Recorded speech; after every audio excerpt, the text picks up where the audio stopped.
Many of us recognize we could be better at leading our teams and taking risks, but we rarely find time to reflect on our journeys and where we could apply strategic moral risk taking. One of the best ways to refine your leadership is to think of your life's masterpiece, think of it as your life's masterpiece, and the impact it will have for years to come. In this episode, the power of moral risk taking and making your masterpiece.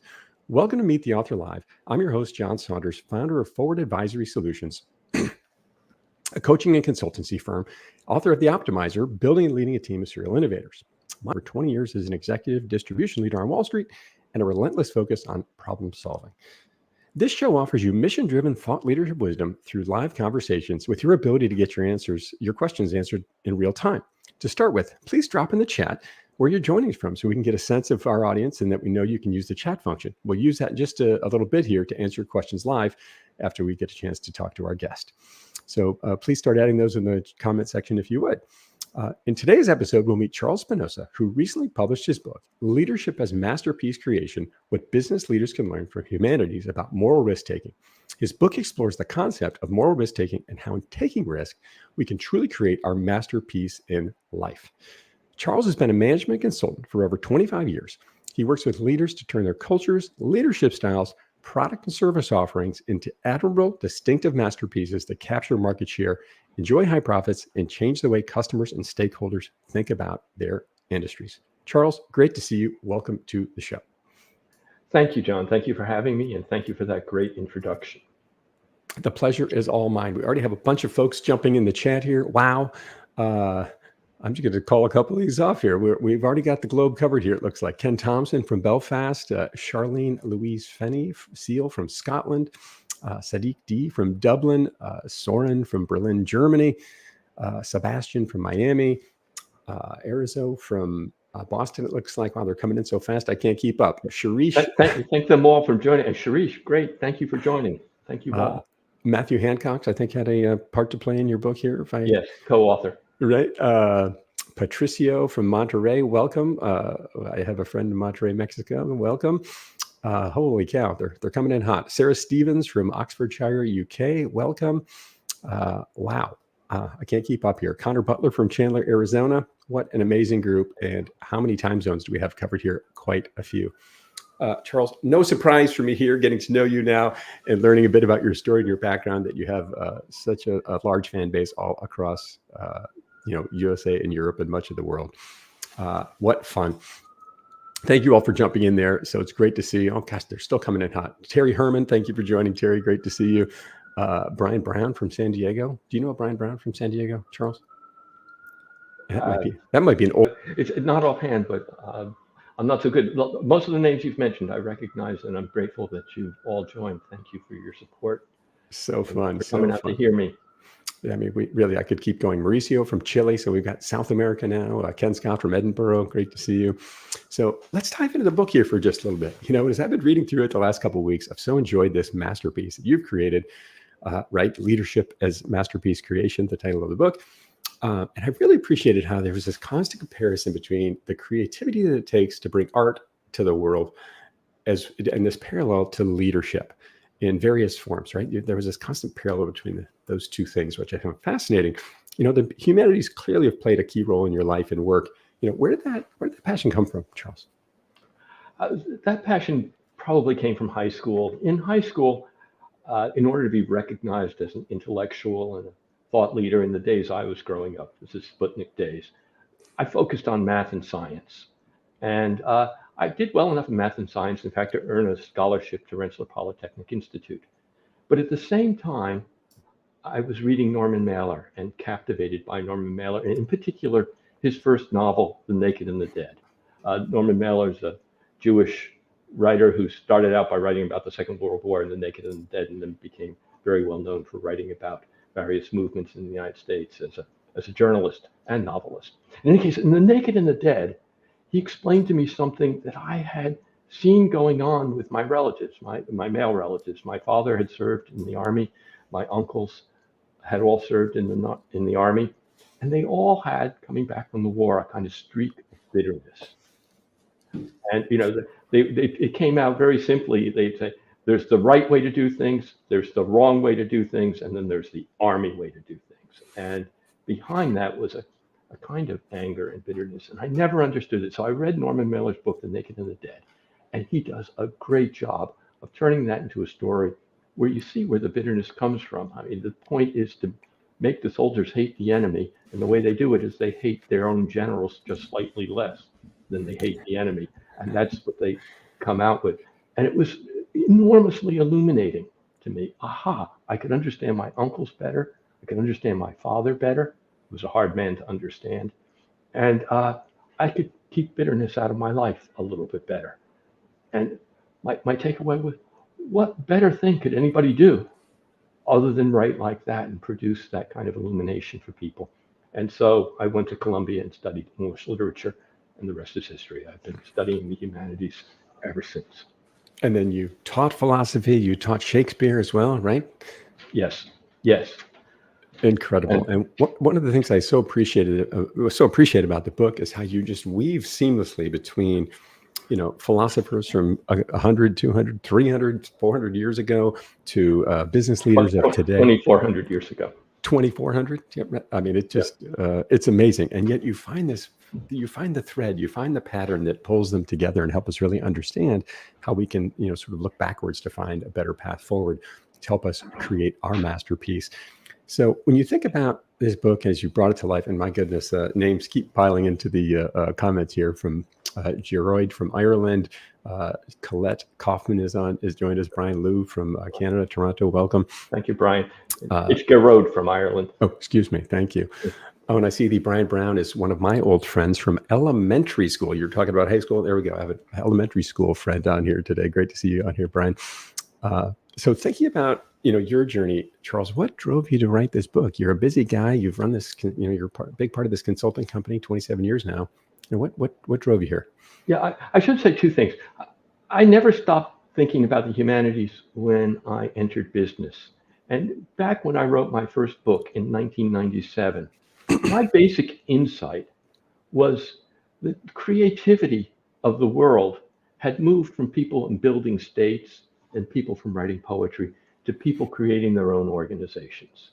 And so for me, it's never been the case that I saw them as different. However, I was convinced for the first 15 years, let's say, of my consulting career, that my job was to temper that and to help people find frameworks based upon changing their practices, the way they told their stories, the way they worked together, to help them increase profitability, to help them gain market share, to help them increase revenues. And I thought people wanted frameworks to do that. And so that's what I did. And we created frameworks, and generally we were pretty good at it. We could increase profitability by productivity by 20 to 50%, and profitability just a little bit less. And we were doing that, but I never thought that my clients were really happy with that. And sometimes we'd give them something that increased profitability, and they started doing it, they'd succeed, and then they'd go back to their old ways. And I didn't get that until I was working with a client in Europe who was the director of a gas network. And the worst thing that can happen to you as a director of a gas network is you can get a gas fire. That's extremely dangerous. But even worse than that is if you get a gas fire in a multi-story building. And even worse than that is if you get a gas fire in a multi-story building and the maps of all the pipes and the shutoff valves are not working, and the few shutoff valves that you can find are buried under a whole lot of cement. And that's what happened to this director. It was the perfect triple storm for a director. And he turned to now there are procedures for doing everything to prevent risk and keep risk low and make things safe. People were dying. The fire department was in trouble. And he asked his team if they saw an innovative solution. And the team got together and they came up with something. I actually believe in my heart of hearts that the director came up with the solution himself, but he will never say it that way. The team came up with something, and I didn't go to Rensselaer Polytechnic Institute, so I can't describe the engineering, but basically clogging the pipe by blowing up a balloon in the pipe. His team said, don't do it. You'll be before government tribunals for the rest of your life. But he decided to go ahead and do it, signed off on it himself, and he shut off the gas and probably saved lives. He was brought to tribunals.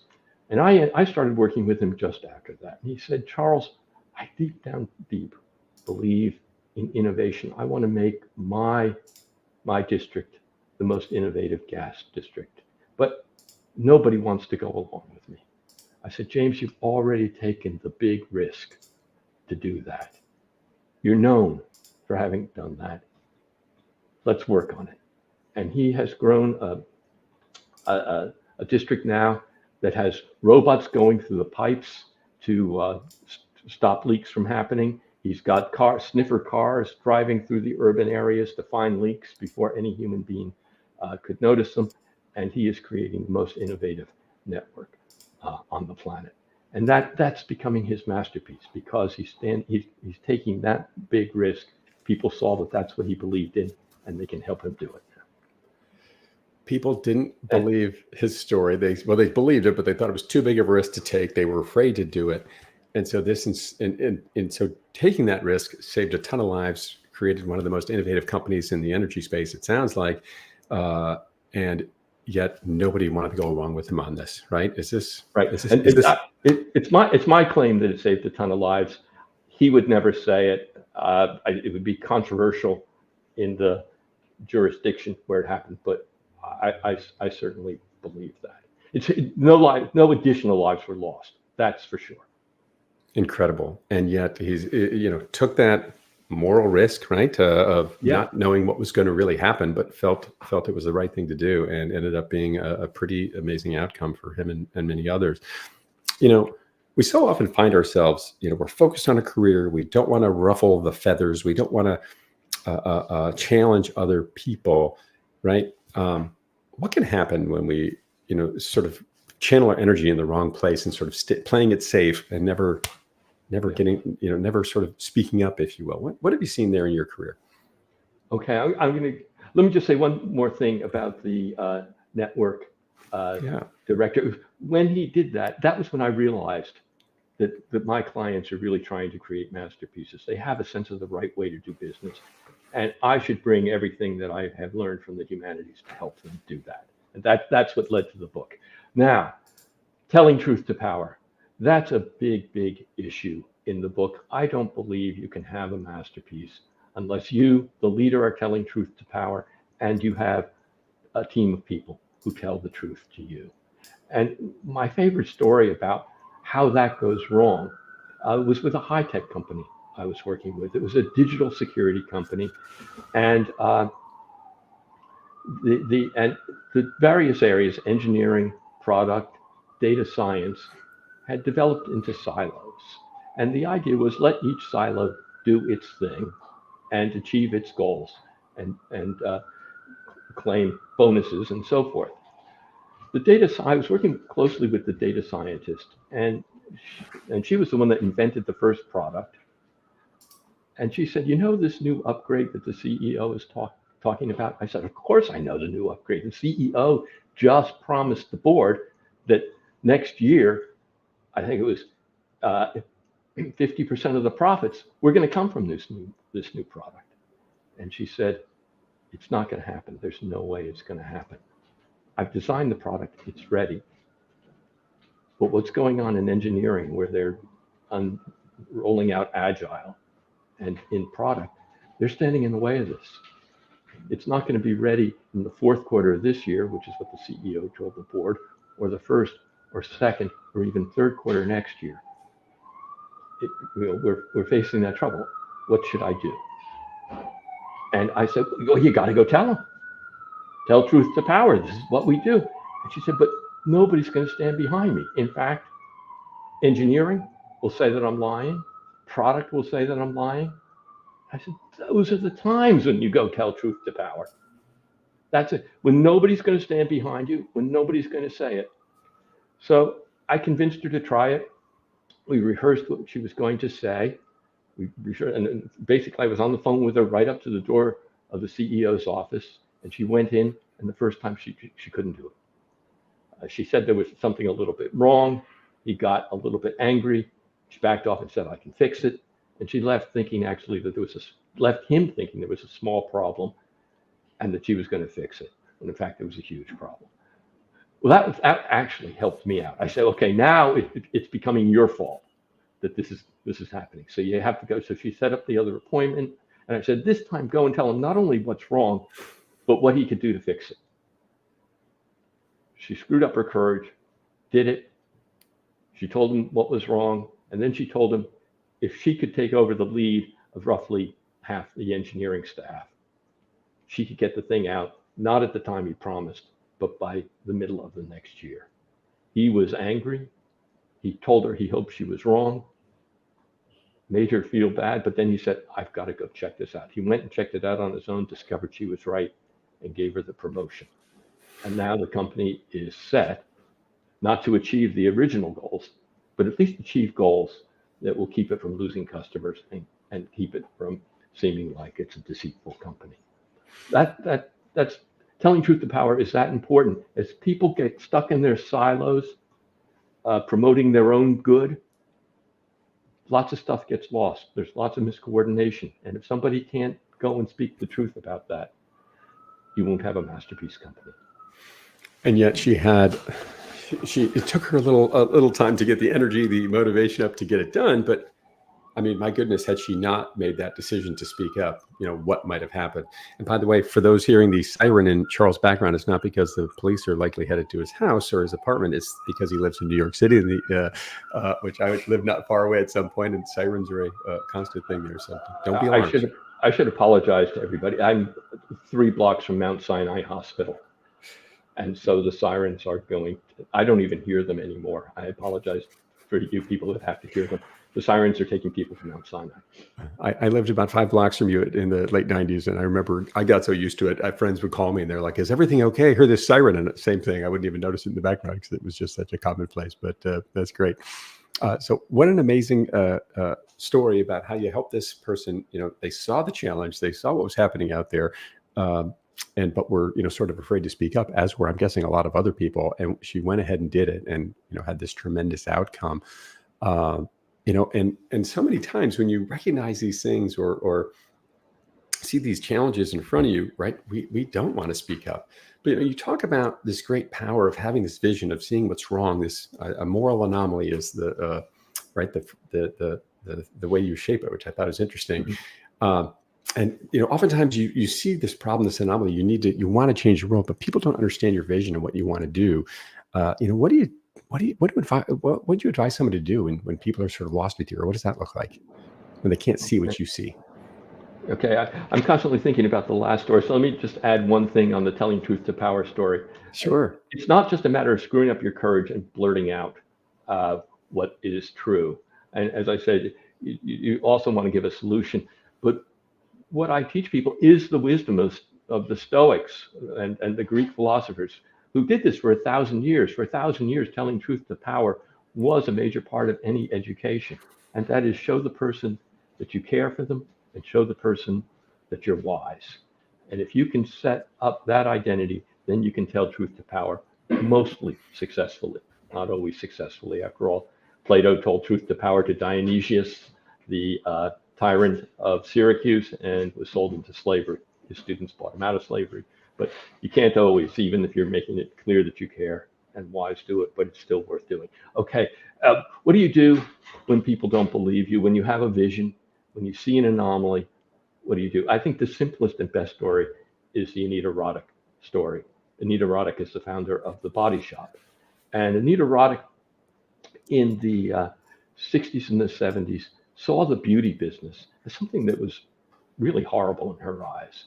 Basically, the beauty business told people that they wanted to look beautiful. People did want to look beautiful, and that the only way to do it was to look young.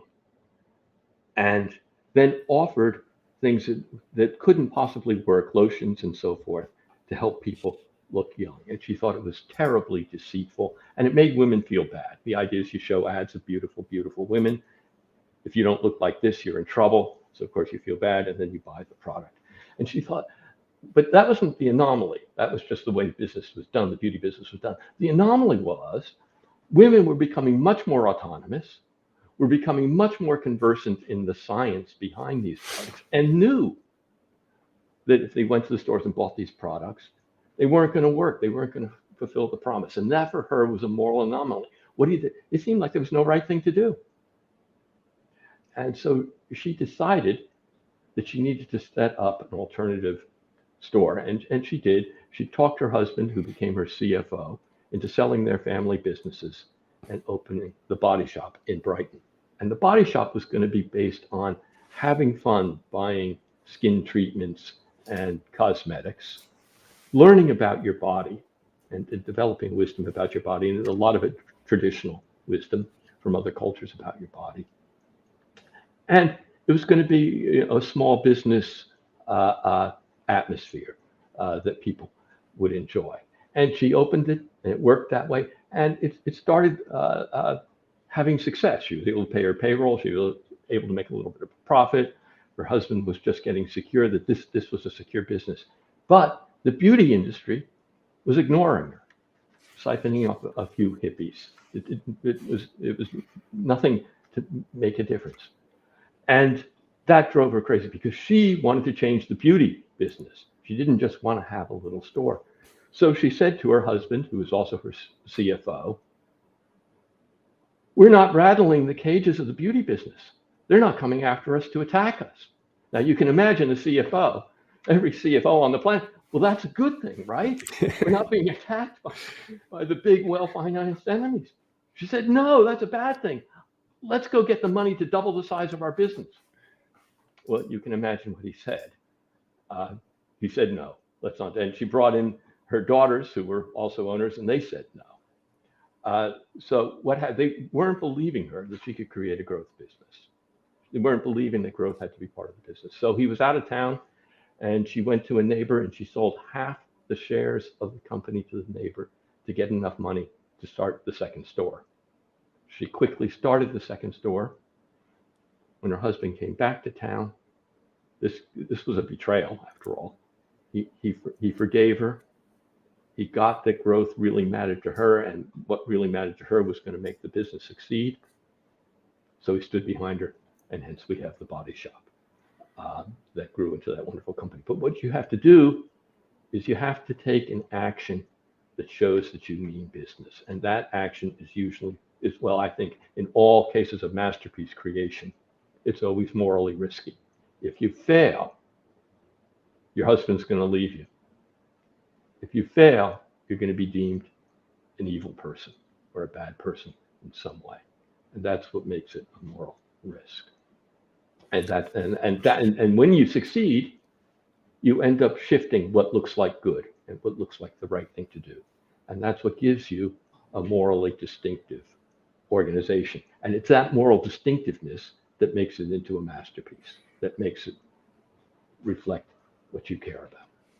It's amazing to think how many companies and extraordinary stories we have out there in the world, and you cover so many of them in the book, from Amazon and Apple back to Anita, back to C.J. Walker from the early 1900s, the first African-American millionaire in the early 1900s. I'd never heard that story before. That was fascinating. But what's interesting about this to me is that so many times when we create these admirable organizations, these masterpieces, we take it right up to the brink of this could go either way at this point almost, right? But this person saw this vision, they stayed committed to it, and they did whatever it took to get there and reshaped the moral landscape of their company. Is that a fair way to say that, or the moral culture?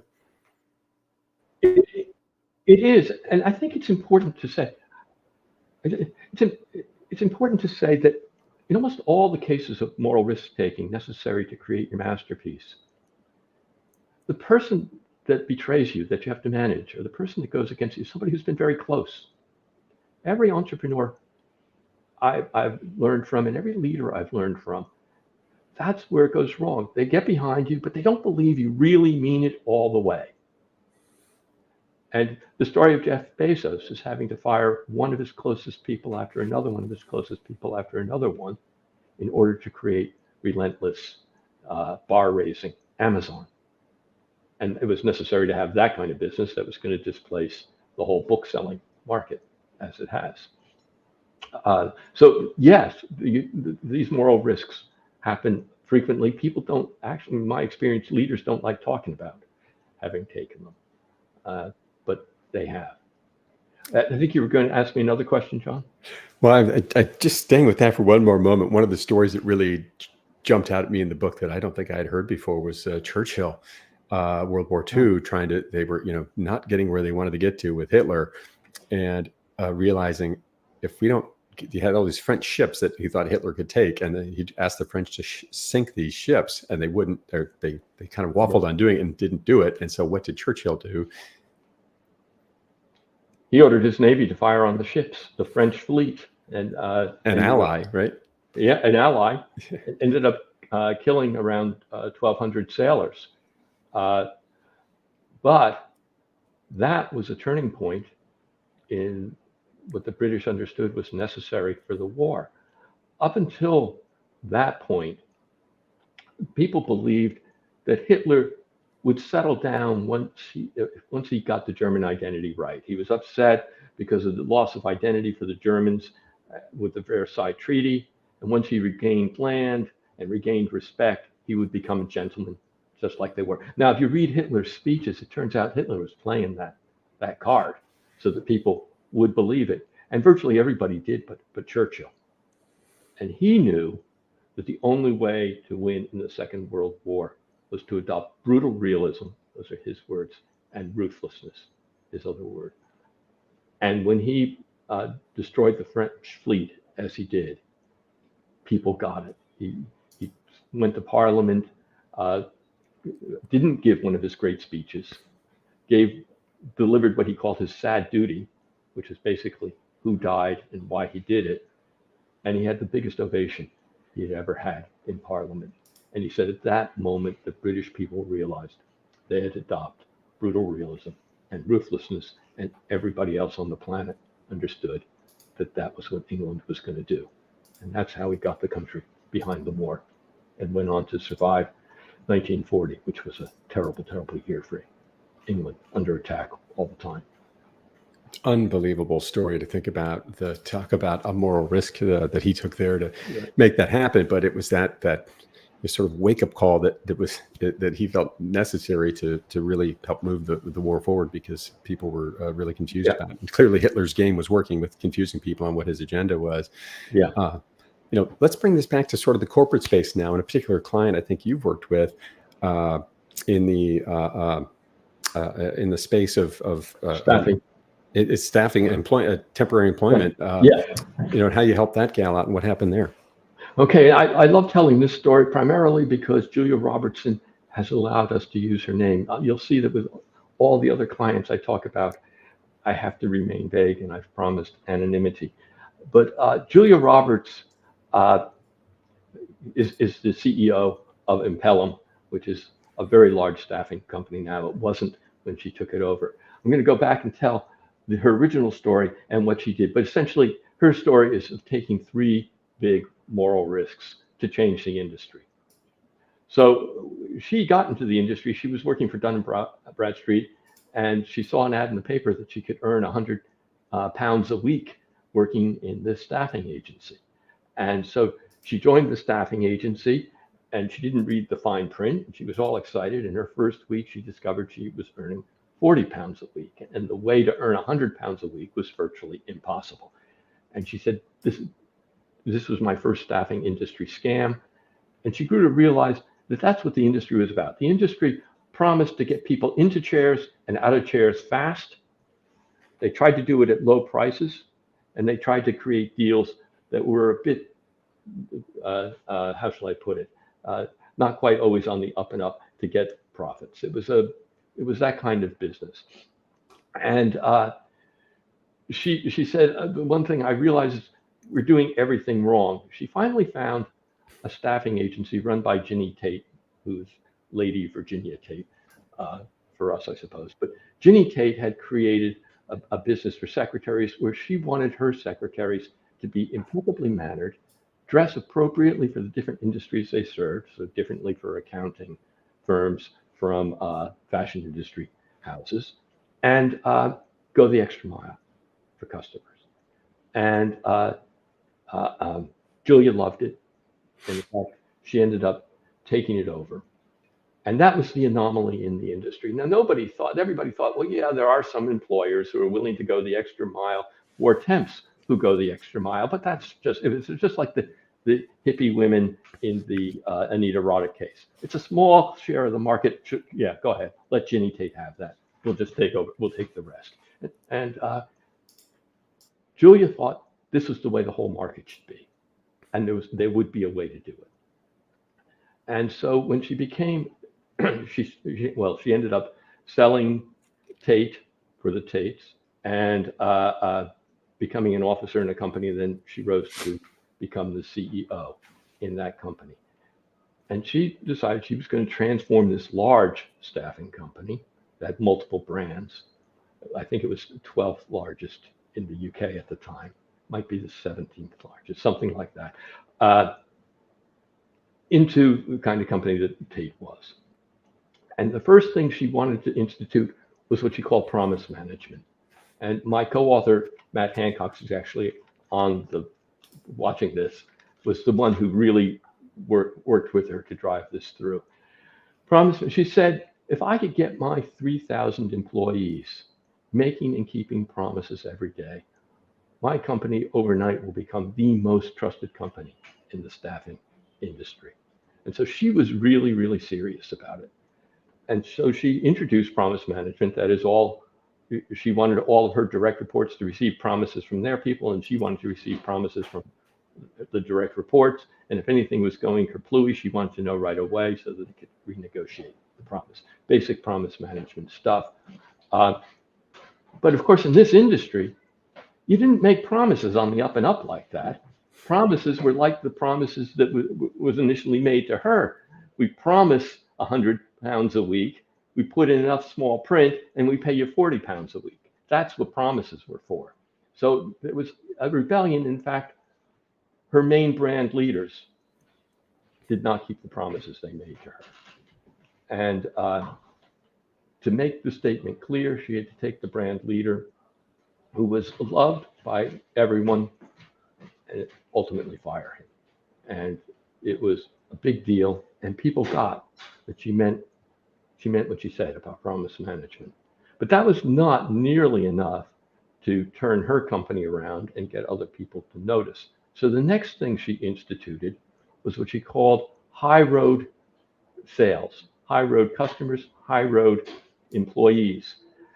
Now her idea was she wanted all of the people that worked for her, all the temporary workers, to be told to go the extra mile. And the example she gave was a temp worker in a hospital bringing food to a patient.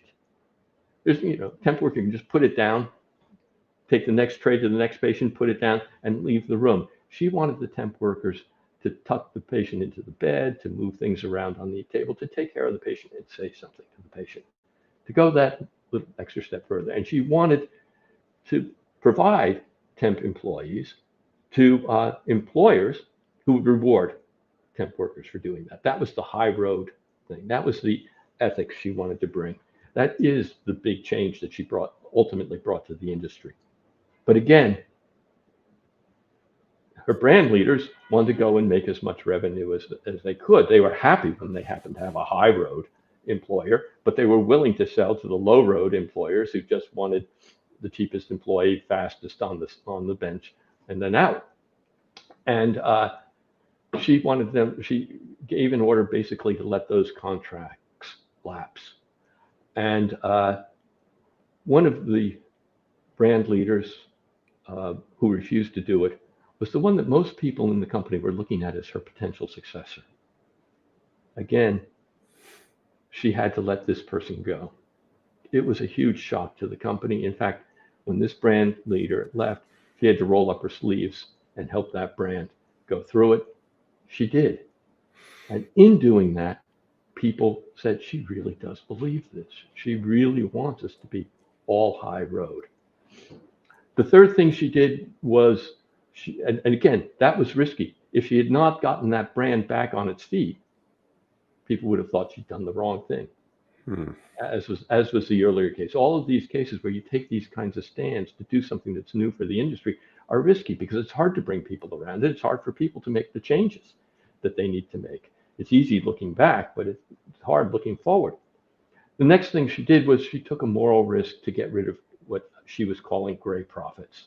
And gray profits there were all sorts of ways that you could get money that were not exactly on the up and up. Part of the way there's vacation pay taken out of temp salaries, but only if the temp employee asks for the vacation pay does the employee get it. Otherwise, the others keep it. There are all sorts of other things like that. She wanted a CFO who could find all of these ways in which people were getting great profits and bring them to an end. And she went through one CFO after another. Finally, she found someone who did, and she ended great profits in her company. The cool thing is, as she was doing this, the big companies in the area, Manpower, Adecco, were giving lip service to taking care of employees in this way. But by 2020, 2021, 2022, they started using her language so much that it was clear they were making changes to go along with her. And they were changing, and so the whole industry was changing along the lines that Julia Robertson had set up. Was it good business?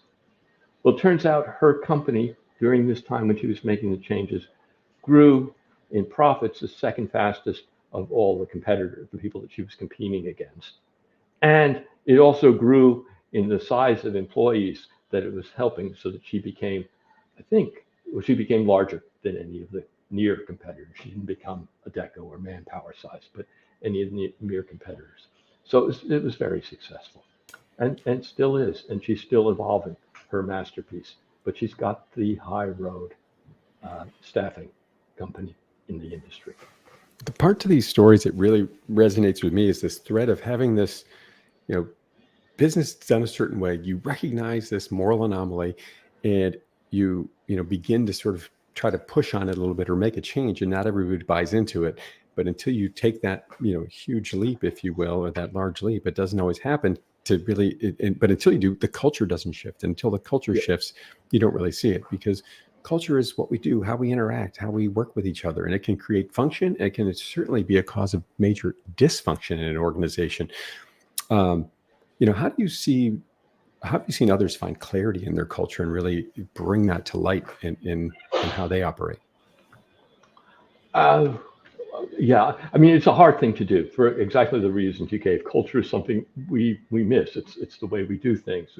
When we go into a new company, we sort of see that it's jarring in a little ways, but it's hard to talk about. In fact, this is where I draw directly on the humanities. In fact, I draw on the philosopher Heidegger to talk about culture.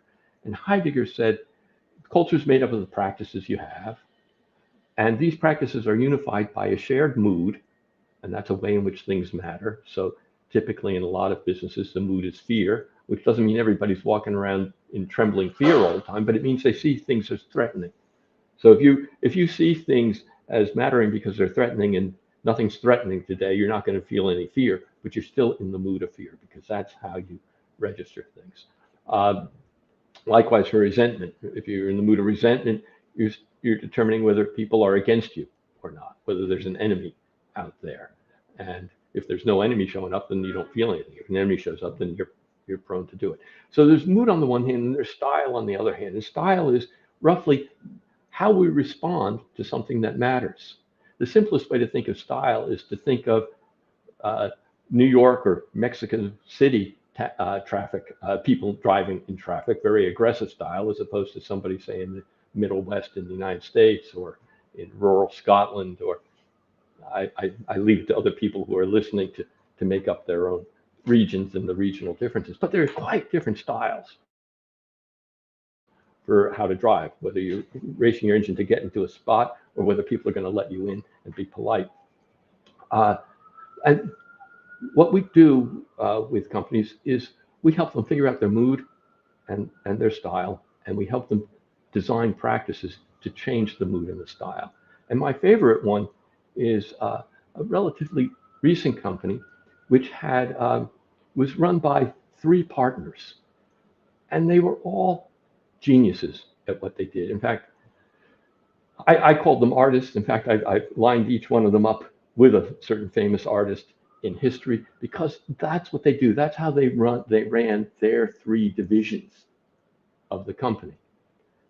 And they had a kind of platform, an organization that they depended on to help them with finance, to help them with HR, to help them with technology, to help them with all the services that they would need, even financial modeling. And but they realized they were in a rut. And they realized that they were talented, but they weren't making the best of their talents. And they brought us in, and we realized they had a cultural mood of resentment. Each one of the partners really didn't completely trust the other one, thought the other one was out to make them look less than they were. They wouldn't have said it that way, but that's certainly how we saw it, and certainly that was the air that they were breathing. And that resentment had percolated down to the rest of the company. So people had enemies all over the company. The resentment, however, was covered up with a style of collegiality. Everybody spoke very nicely to everybody else. And that's frequently how you maintain a bad culture. You have a negative mood and you have a style that covers it up. Well, that's what they had. We took them through the diagnosis. They got that they were speaking collegially. That was the first thing that they hammered home, and they said, "We got to stop this. We got to stop this." It's hiding in plain sight. Yeah. Yeah, exactly. And we gave them a practice, the senior team and then the teams below, for actually collaboratively brainstorming. We called it a storyboarding practice because they saw what they were doing, their pursuits, really as dramatic stories where something could go wrong in a moment and they lose the whole thing. So we gave them a kind of storyboarding practice, and they gradually came to do it. And as they did it more and more, they grew and grew. And they have nearly tripled their size. And the storyboarding was to make them sort of like an improv troupe, to help them with each other, to pick up when it was going to fall. But most recently, they've become, they would call it a family, but to me, they've become a brotherhood. And they're now like a band of brothers working with each other. The company has nearly tripled its profits and size. And they're still going in, and I expect that they'll go to 10 times the size and profits that they were when we started. So you help them diagnose this underlying mood that was resentment that was clearly there, and nobody wanted to talk about it, but you helped bring it to light. And I love this way that you gave them, sort of assign them each an artist to take on the personality of, to maybe help them. Is that to help them step out of their shell and kind of think differently? Is that the idea, or to help them? Yeah, that's exactly it. People, to transform people, and that's part of what has to happen in any of these cases. You go through a kind of personal transformation. They have to start with some image of themselves, and then we migrate them to the image of someone that they could be. And that's the point of those artists. They saw themselves to begin with not as artists. In fact, it was hard to get them there, but really as roughly salespeople. They saw themselves as very, very good salespeople who took care of customers and listened to them. They didn't see their own artistry as clearly as we had to bring it out. And so that's in fact one of the things that enabled them to come together, appreciating each other's artistry as distinct as opposed to a threat to them. I love how you were able to leverage the humanities once again to help people find greater clarity in what they're doing, how they're doing it, and get a broader view of what's happening in front of them, and also appreciate the gifts they bring to the table along with their partners in that particular case. We got a couple more questions for Charles here, then we're going to open up to the audience. So please start dropping questions in the chat if you would. And if you want to connect with Charles and maybe set up a chat with him, you can reach him at Charles-Spinosa on LinkedIn, or go to vision.com, just like it sounds. And set up a quick chat with him. I want to jump ahead to a key topic that's out we hear a lot about it today, Charles, and that is psychological safety, right? A lot of these stories that you share don't feel like there's a lot of safety going on, sailors getting shot down by an ally, right? This gal, Jeff Bezos letting people go along with some of the other folks, Anita Roddick doing things behind the CFO's back. Those don't feel very safe to me. How would you help us understand the distinction between, taking more risks and psychological safety? And which one can really help drive innovation and transformation more, do you think?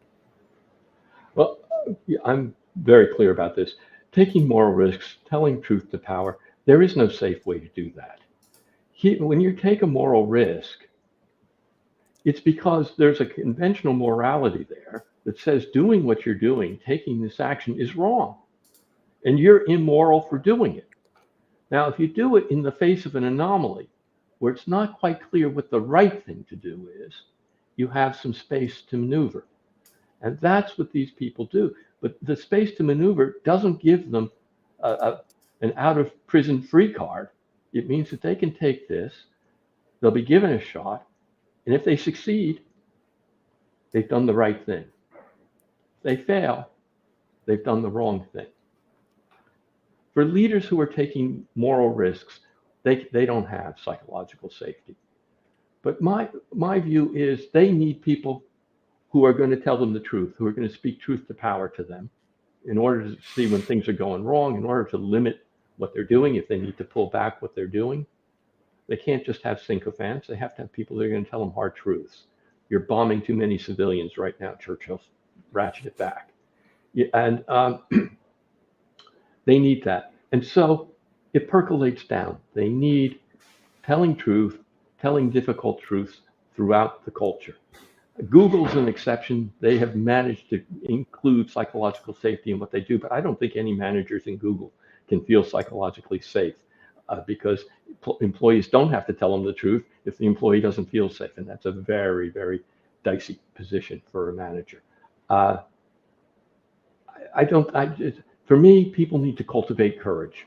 And that's what I do in helping people tell truth to power. That's what I do with leaders. And the way I put it is, people say to me, the CFO won't stand behind me. My team won't stand behind me. I can't line up my fellow colleagues. I say, that's the time to speak out. Those are the moments where it's important to speak out. Who cares if you speak out when everybody's lining up behind you? Who cares whether you speak out when you've got the CFO giving you the budget already? Those are not the moments. The moments that are going to make a difference in business are the moments where you speak out and you're taking a risk. I just have a hard time with anything that says it's less than, if you see it, say it. You're obliged, in my view, to say it if you see it. If you see something going wrong, you're obliged to say it. And that's what Ray Dalio has done at Bridgewater. That's what he's famous for. And he has people saying it when they see it. And go ahead, John. And yet people so often don't, right? And so this culture, this transformational shift that you've helped so many with is to create that culture of courage, I guess we'll call it, right? And as you said, and help people realize, if you see a circumstance happening, this moral anomaly taking place, raise your hand, speak out about it, and let's start to discuss it. And one of the things I also give you credit for is, you certainly offer advice to leaders in that you do need to listen. As a leader, you do need to be open to listening, and that can help create that environment where people will be more willing to speak up if that leader is listening for difference, I think is the way you frame it in the book. Yes, absolutely. We need leaders that listen, but that doesn't let anybody off the hook. Even if you think your leader's not going to listen, as in the high-tech case, go do it. I have a friend who is a famous Hollywood writer. He wrote for The Simpsons. He wrote for, I'm sorry, I'm just drawing a blank. And he said, look, Charles, I read your book. I think it's great. What you're telling people is to get right with your soul. And that's essentially what we're telling people. Get right with your soul. Withholding your judgment when you think something can go wrong, that puts you in the wrong relation to your soul. Get right with your soul. I love that thinking. And I can name it's Eric Kaplan who came up with that. And, well done, Eric. Well done. Two more questions, and we're going to jump over the audience questions. I see a few filtering into the comments, so please continue to add those in. We'll jump to those in just a minute here. So Charles, you've been through this amazing journey. You did all this work in teaching humanities, parlayed that into a consulting career for all these years, but yet you continue to learn. What did you think? What did you discover as you wrote your book? What new knowledge did you gain as you went through this journey? What I gained was it knowledge? It's more like a hope, but it is that we can live and appreciate a kind of limited moral pluralism. Let me say what I mean by that. It gets people's backs up, and I just had a bunch of nasty emails coming in to me over this. But take the example of Amazon. That's a relentless company. You work less than 60 hours a week, there's something wrong with you. You're constantly raising the bar on what performance is expected from you, telling you to be terrified by a customer might leaving you. And you take Google, which is a company that really wants people to dream and follow their dreams. And it used to be, and every once in a while they bring it back, they will pay you to spend a certain amount of your time pursuing your dream. It's a company where they try to give people psychological safety. Just the opposite at Amazon, raise the bar every minute of the day. There's no psychological safety there. Those are two different companies, and I think most of us, not all of us, can admire both of those companies, both for the products that they give us, the convenience of getting books and other products, the search engine that is really quite convenient and very good. We like that. We admire them for doing it, and we admire them for creating the kinds of organizations that they've created. Although they're two very different organizations, and the way of life you live at Google is completely different from the way of life you live at Amazon. At Amazon, you work relentlessly. On Google, you stay tuned to your dreams. Two completely different ways of life. And so what I realized is as we accept these different kinds of companies, and if the book does its job and gets many more people trying to create many more companies like this, we won't admire them all, but we can feel grateful for them. We can feel grateful for people trying to create moral distinctiveness and creating a company and taking the risks to do it. And that gratitude then can underline a new economy and can replace the vindictive polarization we have today, where people are in their tribes, in their camps, seeing the others as totally unworthy of them and frequently as evil. And so I'm looking in the book, or I came to start looking for the book to be a way for business to lead us out of our vindictive polarization and into a limited moral pluralism.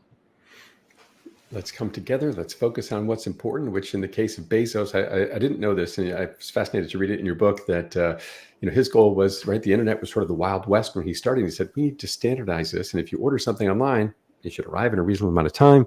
You should know what you're going to get. It should be a quality product, right? He was really set. We don't even think about this today because all we do is blink and Amazon box shows up at our door in 6 to 24 hours, right? But he was the one who really got ahead of this.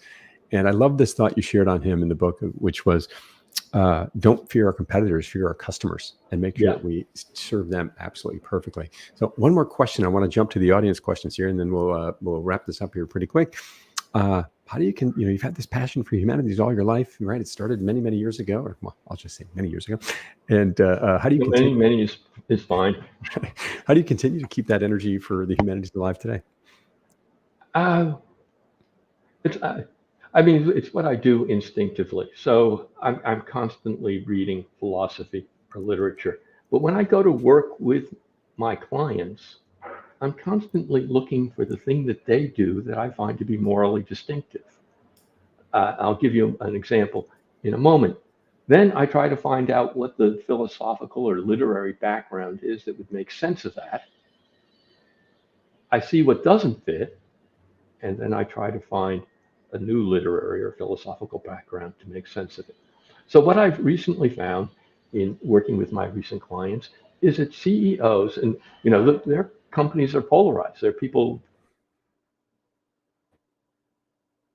taking all sorts of different political positions and other positions and finding themselves disliking each other. Some of them overact. So I've found two CEOs recently who are trying to morally restore the identities of people who overreacted to something and were overly harsh. That moral restoration I find really interesting. I find it courageous when CEOs do it. And when they succeed, it makes the whole company a little bit less tense, usually brings the company a little bit further out of fear. But the way in which people understand moral restoration, and this is so I turn to the philosophy, what do people who write about moral restoration say? Well, it's roughly Christian based or secularized Christian based. They think there has to be an acknowledgement, there has to be an apology, there has to be putting things right, there has to be forgiveness. And forgiveness is one of the key things on which they base this. And this is the literature that comes out of South Africa with Bishop Tutu and others. But the moral restorations I'm seeing these CEOs put people through is really forcing people to work together who are enemies and setting goals and coaching them each on how to deal with each other as they achieve these high goals. It's something called reluctant accommodation in the literature. I'm believing that that's much more important now for today's moral restoration. And it doesn't depend upon a Christian good life or a secularized Christian good life. It really depends more upon the stoic good life of struggle that Seneca had. Life is a test. And so if you begin to see every day as a test and working with somebody that you don't like as a test and achieving high goals as a test, and that's bringing out who you are, then you can resuscitate people. So that's my current project right now. And I expect as I go, I will constantly be looking at what I see leaders doing that's morally distinctive and then helping them find a way to talk about it and think about it and do it Continue better. to read, continue to grow your knowledge of the humanities, and certainly getting a better handle on the landscape of the customers and clients that you serve today. Absolutely incredible. Let's jump over to we've got a handful of questions jumping in the chat here I want to get to before we jump to the rapid fire here. So let's try to answer these quick if we could. We've got one from Mauricio. Charles, and let me see if I can summarize this for you here. How do you bring moral risk-taking into action and not sort of create more damage than benefits?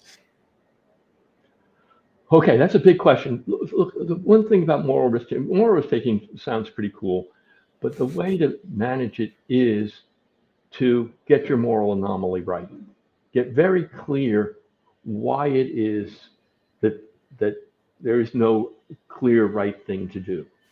And if you get the boundaries there right, and you keep in mind the old moral standards, the moral standards that you're going up against, you can take very precise moral risks. You can do it strategically, as Julia Robertson did. She started with promises. She moved to high level. Then she moved to finance. So that was progressively from the easiest thing to do to the next harder thing to do to the next harder thing to do. And that's basically normal strategic thinking, but strategic thinking around moral risk-taking as opposed to around other things.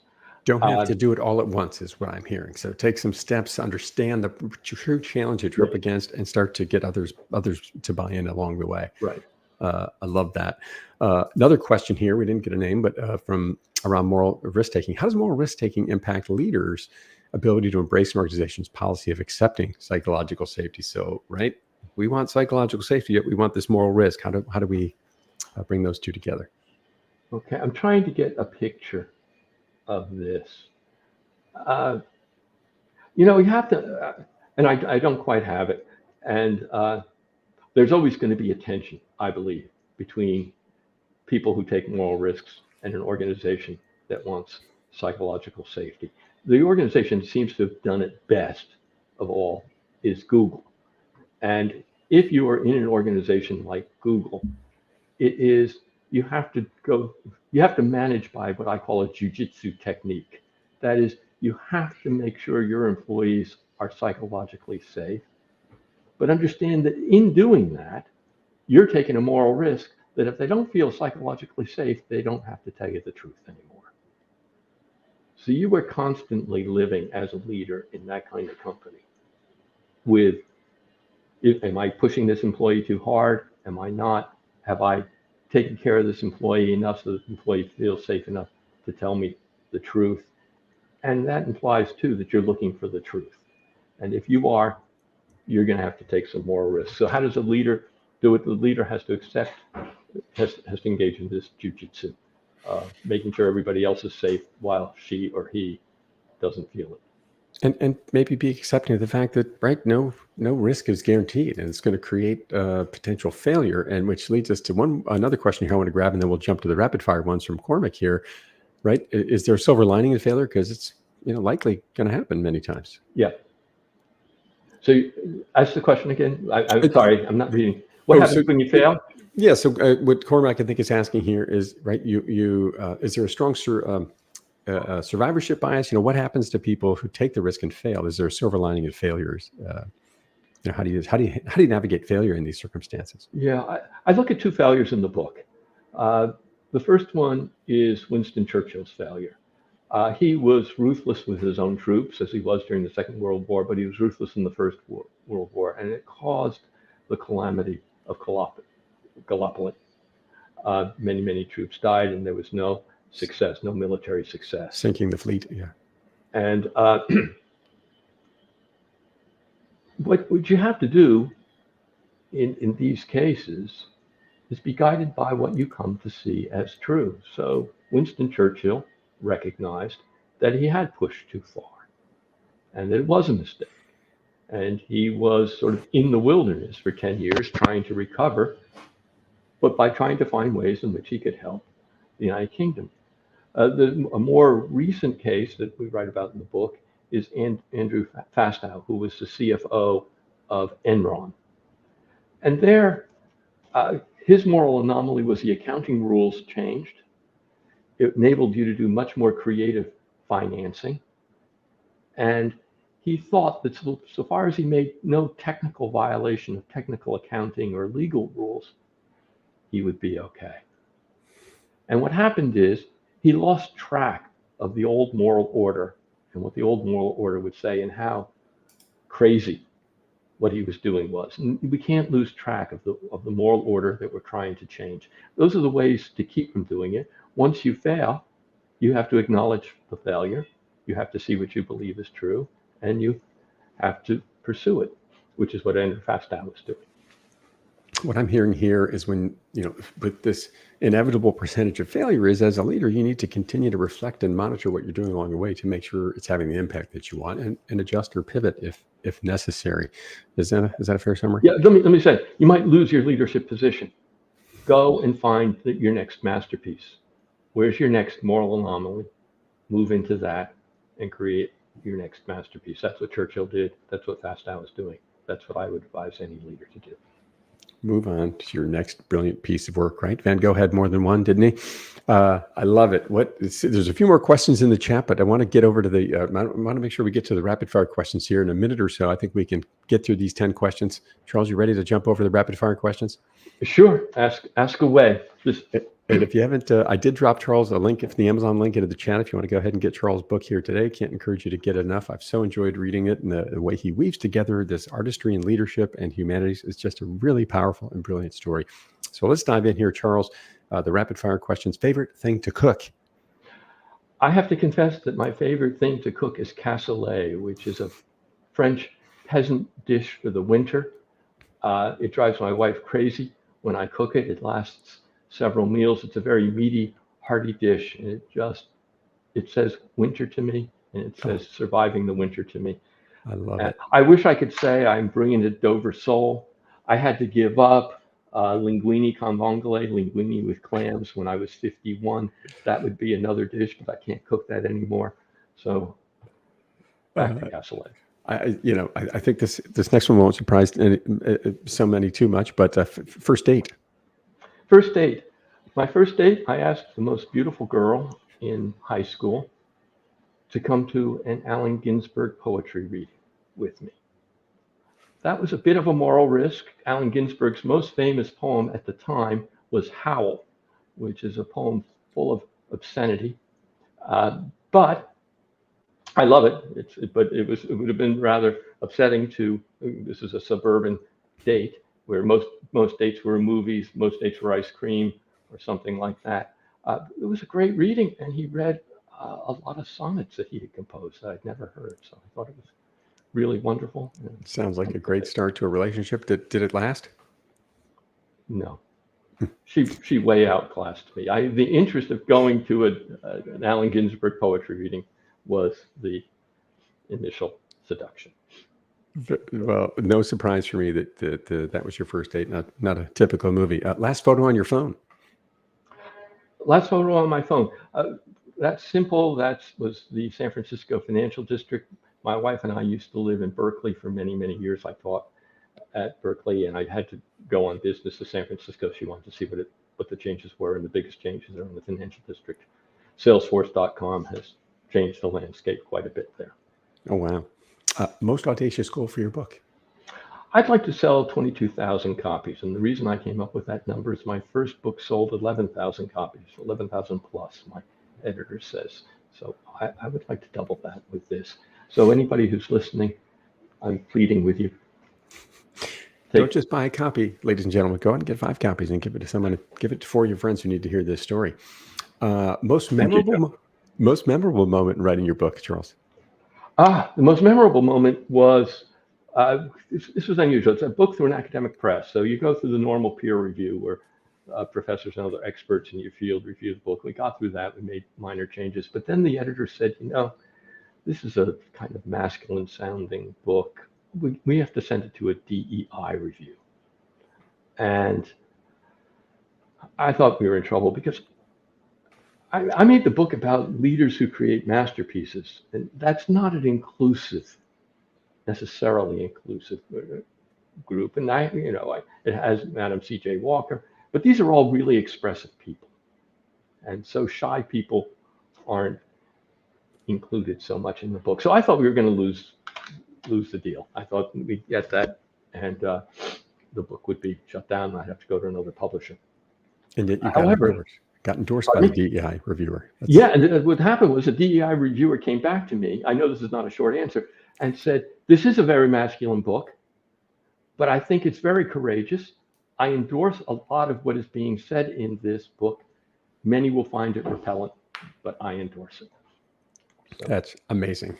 Last 2 questions. We'll wrap it up here, ladies and gentlemen. Describe your writing journey in 5 words, my friend.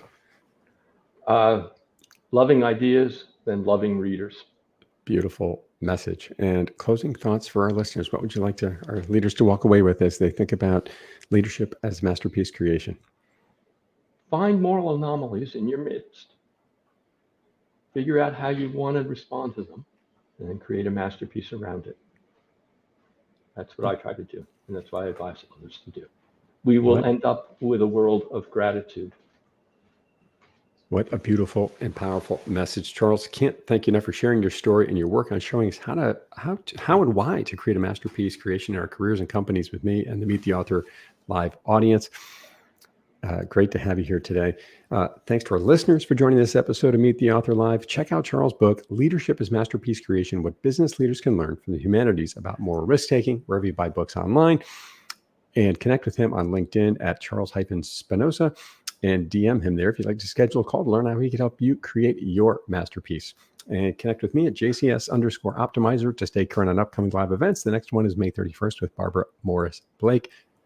Charles, thanks again for joining us. Great to see you.